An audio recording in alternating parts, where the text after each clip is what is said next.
Some people choose to do ordinary things. It's a choice. People are born with talent. Talent can get you in front and give you a head start, but it's not what crosses the finish line. Top leaders, meaningful conversation, actionable advice, bulldoze complacency, ignite inspiration, create impact. Produced by Southwestern family of companies. This is the Action Catalyst. On today's episode, guest host Stephanie Moss speaks with Tommy Doerfler, a CPA, CFP, and CEPA, who acts as the Senior Wealth Advisor for Lighthouse Wealth Group and Senior Executive Vice President of SageSpring Wealth Partners. His mission is to partner with clients in setting goals and developing their comprehensive plan to safeguard their security and assets. Tommy also has an interesting path to his present career, as you'll soon learn about. We hope you enjoy. I want to welcome to the show. It is my brother. How did I become such an awesome brother? Oh, Stephanie, I could spend hours on this. I could spend hours on this. Tommy Doerfler. He also goes by several different names, which we will explore in the podcast, including Tommy Steele. Oh boy. Welcome, Tommy. I was going to say thanks for having me, but I'm not sure so much thanks is in order. So grateful to be here. Glad to be here. In all seriousness, thank you for having me. Gonna regret this later. Part of the reason why we wanted to bring you on is you do have a pretty interesting story. At 25 years old, you were a college dropout, traveling the country as a drummer in a band, and now today running an incredibly successful wealth management practice. So love to hear a little bit about that journey from college dropout, long hair, hippie to the man you are today. Yeah. So to back up for a second, I mean, growing up, very shy kid. I actually remember a family member of ours saying, Tommy, I thought you were mute when you were younger because you never said anything. Very, very shy kid, and just kind of watched people and really just kind of observed my surroundings. And so in high school, I was never scholastic whatsoever. So it was always, to me, school was what you did from, 7:30 to 3:00 or whatever it was. And then once the bell rang, you got to do what you really wanted to do. And so for me, that was playing music and playing drums. And so, I just kind of pursued my passion and really just kind of pursued the emotion of playing music. And so, of course, you graduate high school, you go, and I went to East Carolina University in Greenville, North Carolina, majored in music performance. So got there, still pretty shy kid. They really prepped you for more of the orchestral route and going into a symphony. That's not really where my heart was at. That's not where my desire was at. I did that for about 2 years, and it took me 2 years to realize, yeah, this is not what I want to do. That's when I had a great sister of mine say, hey, if you really want to cut your teeth at this thing, why don't you come to Nashville, kind of see what you're made of? So when I moved to Nashville, I really, I kind of worked this day job, 8 to 5, just to pay the bills and so on. But, at night I'd go out and check out the local scene, go down to Broadway, just try to conjure up enough courage to go introduce myself to the musicians that were playing on stage. I really kind of put myself out there trying to meet people, and finally got a phone call and said, hey, we want you to audition for a band. We're kind of a local cover band, and we go play a bunch of different places. And so at that point, I had not really studied country music at all. And so I grew up listening to rock and funk and whatever was hip at the time and jam bands and so on. And so when it came to learning country music, I was like, man, this is way outside my comfort zone. And so I went to the audition and I practiced as much as I could. And they said, okay, we think you're pretty good. And, we want you to join the band. And I thought, okay, I made it. That's it. I made it. I hit the top. This is awesome. Things are going really well for me. I remember traveling, and one year, I think I traveled like 200 to 250 dates out of 365 days. Me, 4 other guys, all traveling around the United States in this little conversion van with a U-Haul behind us with all of our gear in there. It was such a fun time because I had 0 responsibilities. I didn't have to work. I got to do this for a living, made just enough money, and I absolutely loved it. And it was something that I'm like, man, this is so much fun. I can't believe I'm traveling. Just like, man, this is awesome. I'm here. I've arrived and this is great. So after doing that a little while, you get to a point where you sit there and tell yourself like, all right, I need to keep moving forward. Let's keep pushing this along. Where is this going to go? Am I going to have to do this forever? Am I always just going to make this amount of money? Well, what about the future? And so after 2.5 to 3 years of that, I finally recognized, I'm like, this is not sustainable for me. The music industry, it's an awesome industry. It really is. I mean, artists get to be who they want and they can showcase their talents and they really kind of bear it all when they're on stage playing live in a performance, but once you come down off the stage, it was, wait a minute, who am I now? And what's my real purpose here? And what am I supposed to be doing? And this is fun. I want to make a career.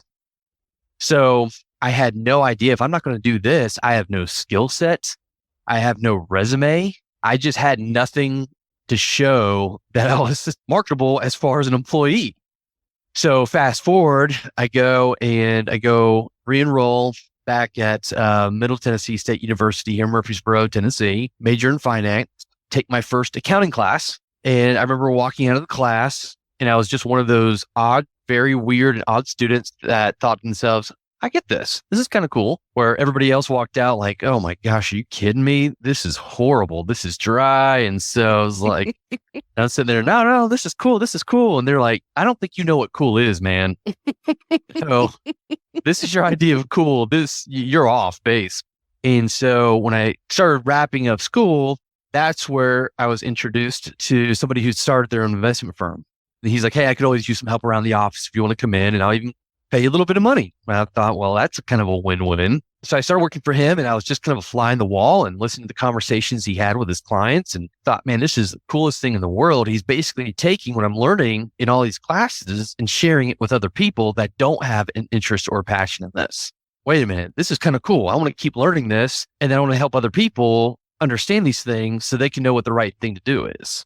And so, things just kind of turned. I think that's, God just kind of redirected my passion and I had to go this way to ultimately get to where I am today. So as an older sibling, some of what I've been able to watch you accomplish has been tremendous. Physically, intellectually, spiritually, the family that you and your wife are building right now. Share with us a little bit about some of those accomplishments. Yeah, so it was a time where I started going back to college and, again, I think the first 20, 25 years of my life, I was just kind of watching, kind of seeing life happen in front of me and not really being the participant. And then finally, when I realized, hey, I'm going back to school, I really felt something kick in. This is not on somebody else. This is not somebody else's expectations. So whatever happens from here going forward, it's on me. And I think I had to have that independence and break away a little bit to really truly discover that. When I went back to school, you got to understand I was a C student at best. I mean, every time report cards came out, I'm like, oh, great. When I went back to school, it was like, okay, I'm not doing that for anybody else. I'm doing it for me. And so, my first 2 semesters, I got straight A's. Well, that's not really a big deal for most people, but coming where I was coming from, it was a huge deal for me. And so all of a sudden, it was like, wow, okay, if I apply myself, if I do these things, maybe the outcome will show itself. I want to go after the CPA exam. I've never done that before. Let me go after that and, let me see if I can pass that. Eventually passed all 4 tests, right? And it was like, what else can I do? What else can I do? I started getting some confidence and then it was like, same thing physically. I remember thinking to myself, man, it'd be cool if I could do a half marathon. That sounds pretty cool. I think that would be something I wonder if I could do.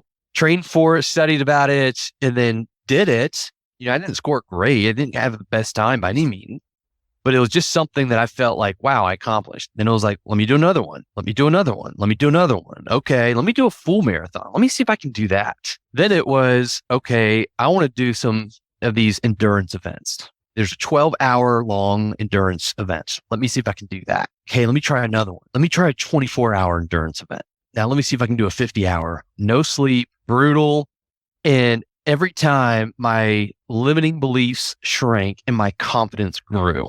I just kept going. And so in my 30s, I was really able to increase my confidence, overcome certain challenges that I took on because at the end of the day, it wasn't on anybody else. It was on me. That is much more of a driver than trying to live up to somebody else's expectations or somebody else's belief system. If you can live up to your own belief system, that is much more powerful than doing it strictly for somebody else. I want to test and see what kind of person, what kind of man I really am. And so by doing these things, I gained a mentor in the process. I learned things about leadership. I learned things about followership. I learned things about, service to others. And all these things almost kind of came together where I could apply all these things, not directly, but indirectly into the clients we serve. Being able to say, okay, I know what I can accomplish. I know what I can do, but it's not about that anymore. It's about helping others be able to overcome their obstacles. And that is extremely motivating to me to be able to see that.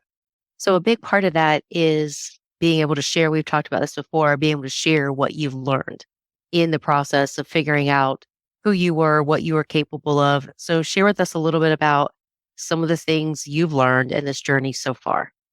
Yeah. I think going back and reflecting on this, which by the way, was a little tough. I mean, I was super excited to be on the Action Catalyst. And then the reality hit me like, what do I have to say? But I really learned a couple of things and reflected on some things that I thought of that helped get me here today. And one was always be growing and always be learning. You have to be humble enough to be able to say, hey, if you think you're there, missed it, you're done. That's when it's over. So you're never there. And I think a lot of that was just keeping a hold of this childhood curiosity. If you're around kids, if you have kids are awesome because they always have this curiosity, and sometimes it's not very curiosity, some things where they might hurt themselves. But a lot of it is really them exploring their world, exploring their surroundings. And so I never gave up on, leadership. What is that like? How does that work?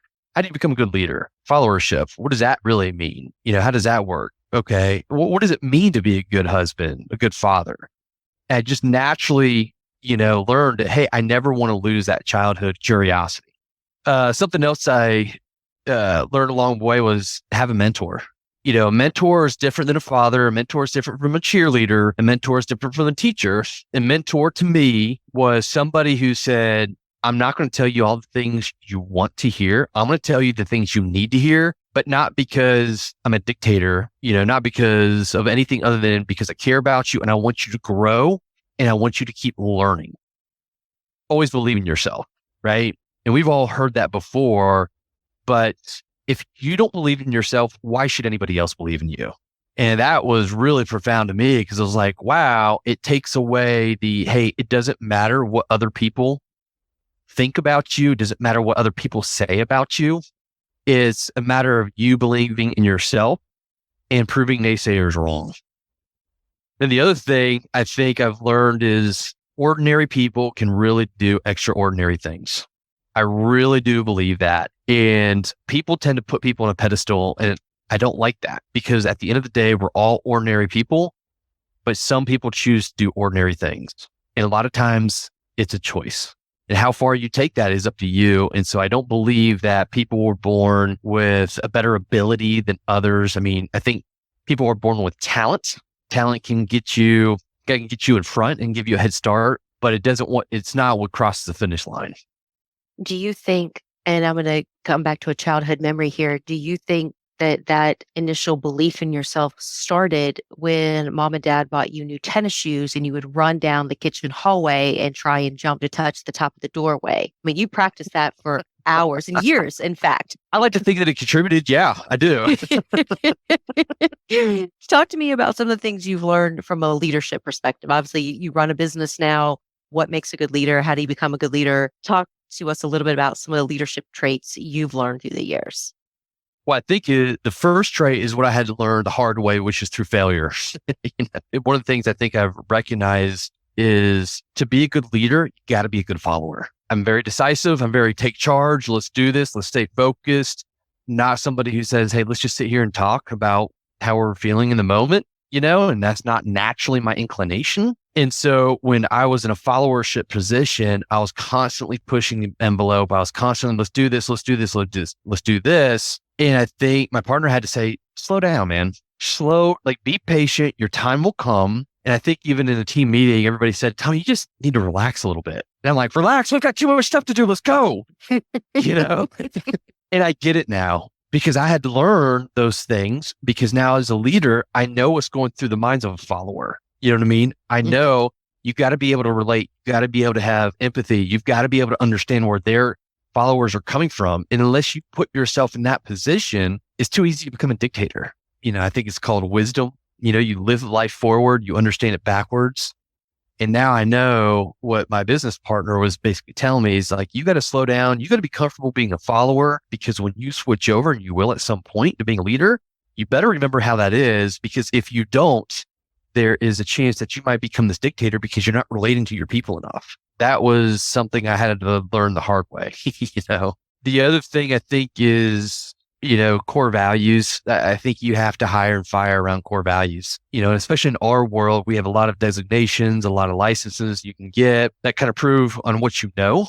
But at the same time, it's not always about what you know. It's the soft skills, right? Being a team player, taking initiative when you're not asked to, doing things outside of your role and responsibility. Those things do get noticed, and that can be a difference maker between somebody that's doing all the right things and somebody who's going to be with you your entire career. Absolutely. I've heard you comment in the past, one of the things that you learned was the difference between conversation and communication. Mm-hmm. Tell me about that. Yeah, I think in leadership positions, a lot of times we all like to have conversations with people, right? And sometimes I've realized that when I was doing my endurance events, they really put you in positions in both leadership and followership positions, right? Where you have to be a follower now. That's your role. Okay, now we got to switch over, be a leader. And when you're a follower, it's easy to have conversations with everybody. Hey, how do you feel about this? What are you? Okay, yeah, that sounds good. And you're just kind of really conversing. When you're in a leadership position, there is a difference between conversing and communicating. Conversing is something like, hey, it'd be great. It'd be great if we did this project. I think this project would be really good for our team. That would be really cool, wouldn't it? Yeah. Okay, yeah. The next day you come in and leader goes, so how are we doing on that project? And they're like, well, I thought we were just having a conversation. I didn't know there was something that came out of that.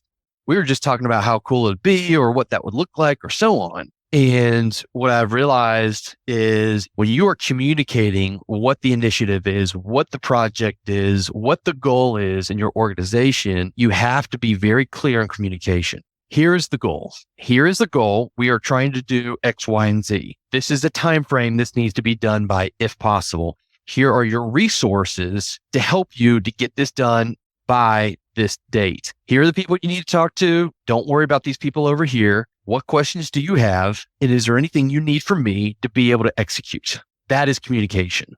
And your team will tell you if you're not communicating. Just listen to the team, listen to what they have to say. You don't need to act on everything, right? But you need to be able to give an environment where you're listening to them, and then you can really communicate back to them what is needed.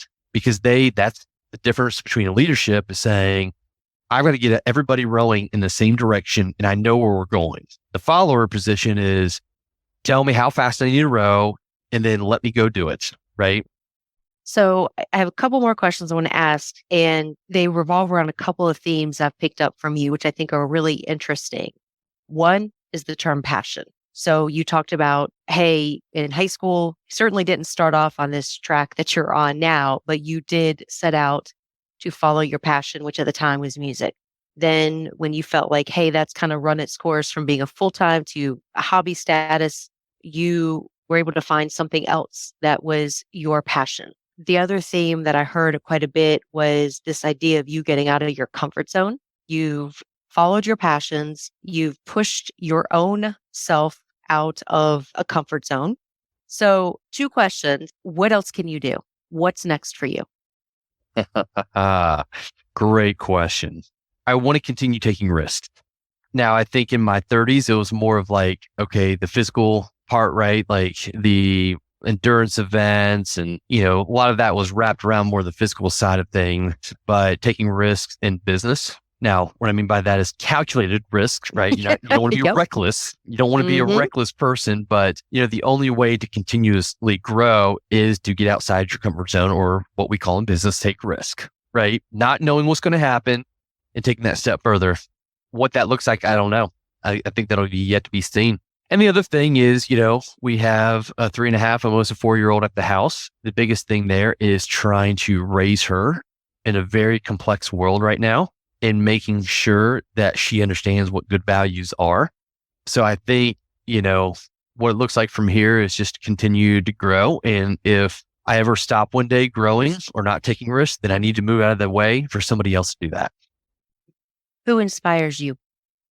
I look around my life and see people that were able to overcome big obstacles, right? But honestly, it's not one person. I'm inspired by watching people do something they didn't believe they could do. I mean, it makes me want to get up in the morning and just be like, okay, I want to see who can do what and see what they can do on their own. And man, that is what I love seeing that. That inspires me. Okay. Footnotes, if you would. We reference, you go by multiple names, multiple aliases, if you will. So real quick, Tommy Steele, tell us about that alias. All right.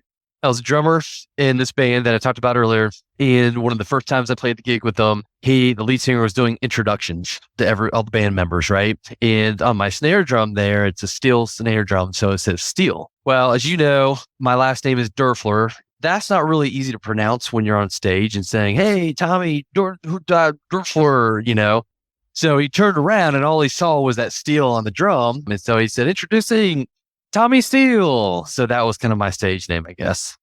Awesome. You and I are brother and sister. And as we've been recording, mom and dad have actually been here also listening. And mom says, would you please take out the trash? See, no matter what I do, it's just like I have good people around me to keep me humble. And that's what I need. And taking out the trash, man, nothing humbles you more than that. Absolutely. Hey, man, thank you so much for your time and willingness to share some of your story. Very inspiring. Thank you. Well, thank you. Thank you, Stephanie. Thank you for having me on here. This has been awesome. If you enjoy this podcast, please make sure to subscribe. And to stay updated on everything that the Action Catalyst is up to, make sure to follow us on Facebook and Instagram at Action Catalyst Podcast and on Twitter at Catalyst_Action. And thanks for listening.